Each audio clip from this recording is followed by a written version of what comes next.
of semi-nymphous tubules around here. These round or oval-shaped structures. In between them, we see interstitial cells. So, I don't know if I get this thing to work. Dr. Beachel says you have to beat it once in a while.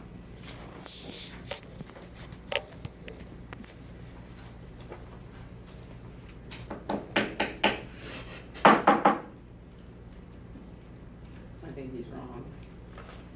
Okay.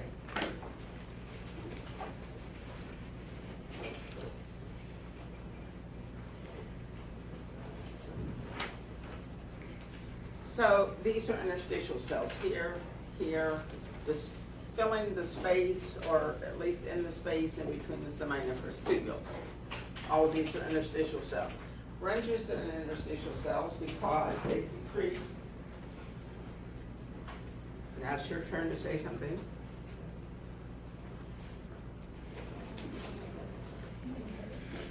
Pardon? In heaven, right. Okay. So let's take a look at a close look at the seminiferous tubules. There is a picture in your book, if I could read, maybe on page 654.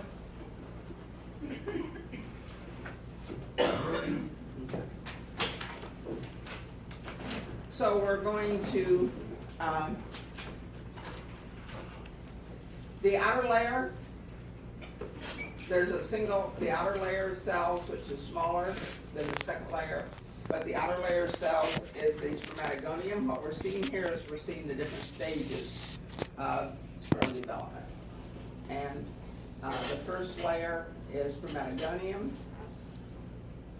The second layer are the primary spermatocytes. So these bigger cells here, these are the primary spermatocytes. Let me get a different.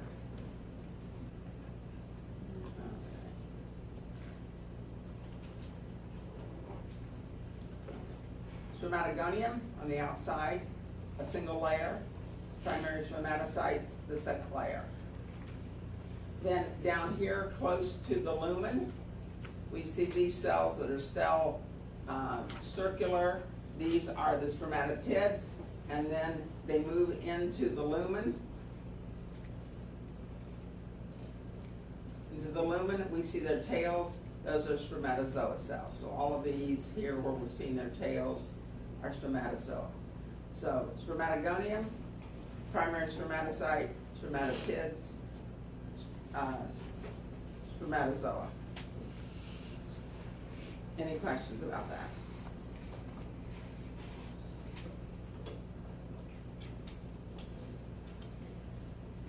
The second slide we're going to look at then is the cross-section through the spermatic cord. And of course the spermatic cord is found in, oops, sorry about that.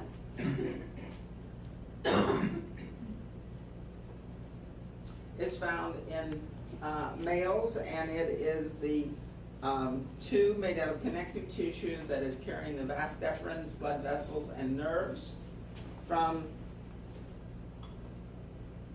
the testes up to the abdominal cavity, and it goes up to the inguinal canal, and then that's where it ends, and then the blood vessels and the nerves and the vas deferens all go up into the. So as we look around here, we're seeing quite a few blood vessels. This one is trying this again.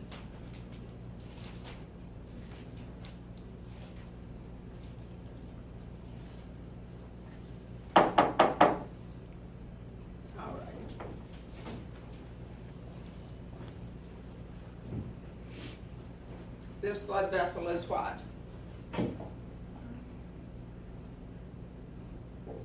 Oh, what's this blood vessel? One's a one and one's the other. What's the difference? The squashed one's a vein. One's an artery, one's a vein, that's true.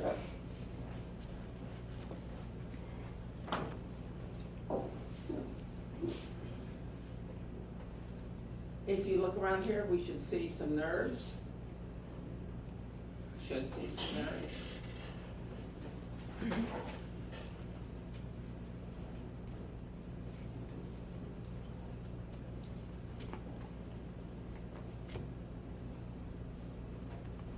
There's a nerve.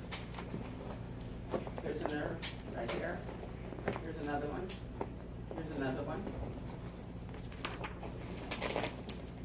As we continue to look around, we see more arteries and veins. And then we see this thing, has a piece of dirt on it. And this is the vas deferens. Look how much thicker the wall is than for the blood vessels.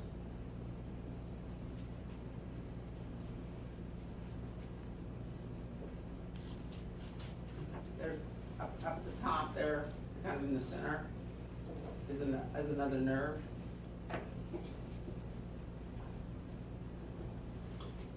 And you can have a little more magnification if you want a little more magnification, see the blood vessels. Vas deferens so big, we don't usually show it except on low power.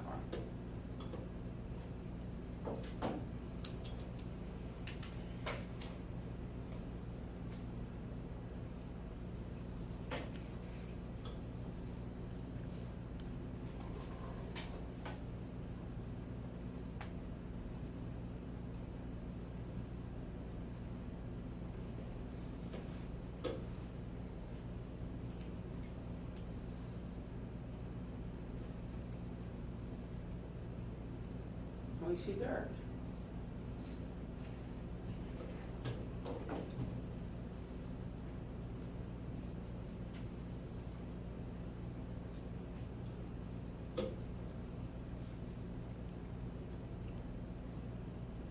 And here we see sperm cells. And I think all you have to find is the head and the tail.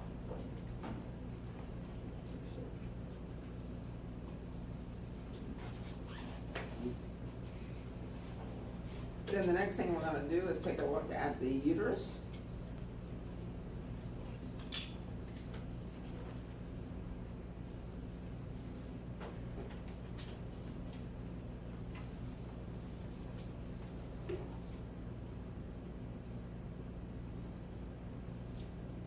Okay. Now, this is not a human uterus. Okay. We never get a human uterus all on one slide like this. But as you look at this, you can see the muscle layers, myometrium. You can see the endometrium. And if we look closer, hopefully, we will see some endometrial glands.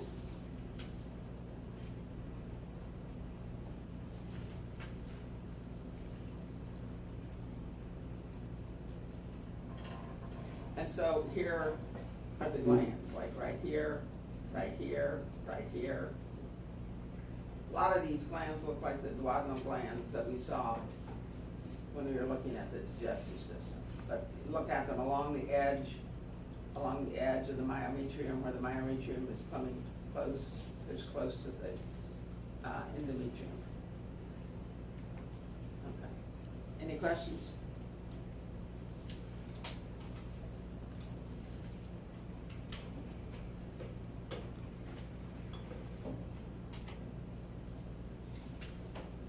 And then taking a look at the ovary.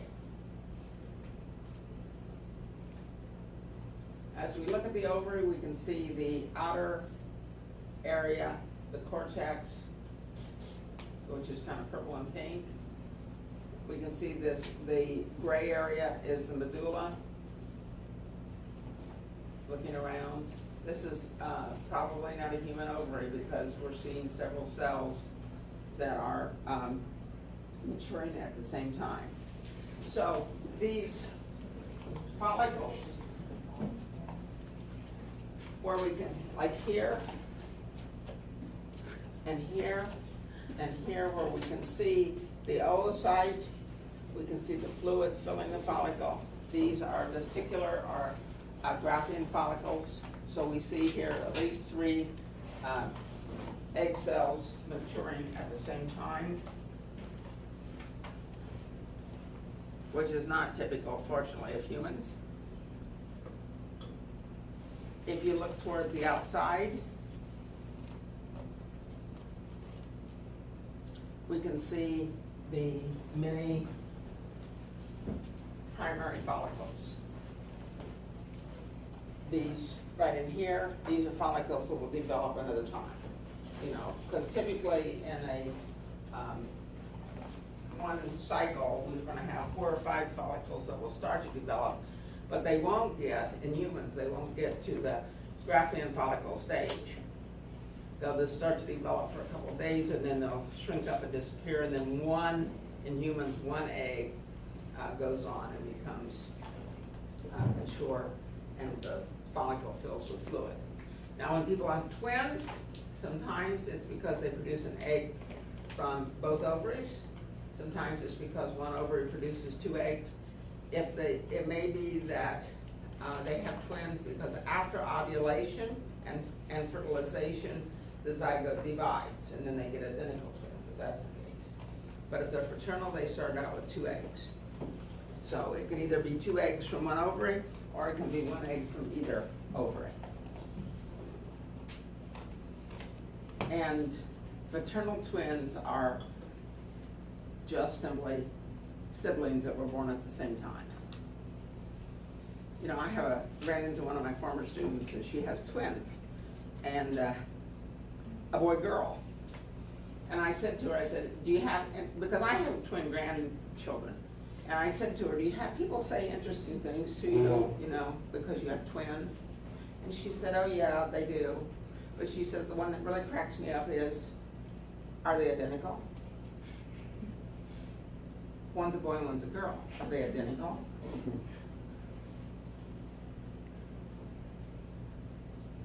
Okay, so this, I have one more thing I need to show you on the ovary. Okay, so this is a different ovarian slide than the one I showed you previously. And as we look at this, we can see primary follicles around the outside here. I don't really see any Graafian follicle. Now maybe some of those were, and when they were sliced, it was sliced above or below the egg. But the reason I wanted to show you this slide was because here we have a corpus luteum. In fact, we have 2. We have one right here. Can you see the edges of it? And then we have another one right here. Okay. So you may have to look at more than one slide. Every slide doesn't have a corpus luteum, and every slide doesn't have a Graafian follicle.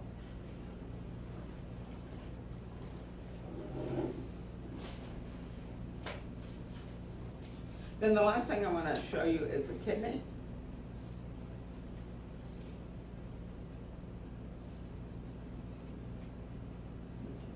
And so as we look at this kidney, and this is on low power, as we look at this kidney, we see a lot of Bowman's capsules in this area. This is considered to be the cortex, where we see all of these Bowman's capsules. But then if we look clear over here, we get to an area where we aren't seeing capsules, we're simply seeing renal tubules, and this is the medulla.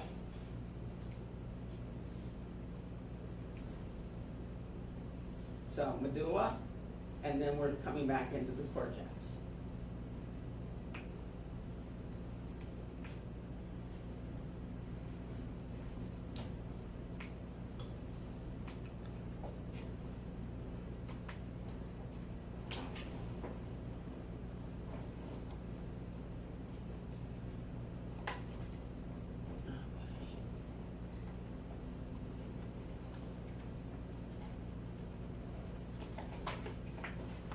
I'm really having trouble getting this into focus for whatever reason.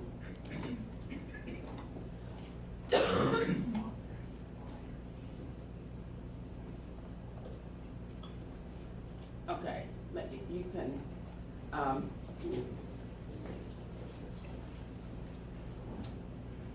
don't know what's wrong with my microscope. I think Dr. Beach is relevant, but we won't talk about that.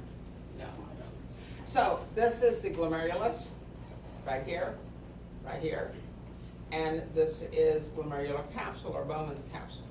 And when you look at this on low power, you'll be able to see the simple squamous cells that make up the capsule. So you need to look at these on your own.